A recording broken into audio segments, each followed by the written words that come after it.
Plastic waste menace is a great issue that we have been living through. Alternate materials to plastic, biodegradable polymers, recycling of plastics are some of the commonly practiced remedies for the same.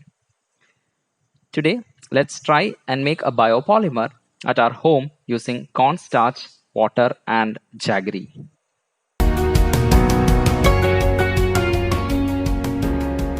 At this point, add a solution of jaggery.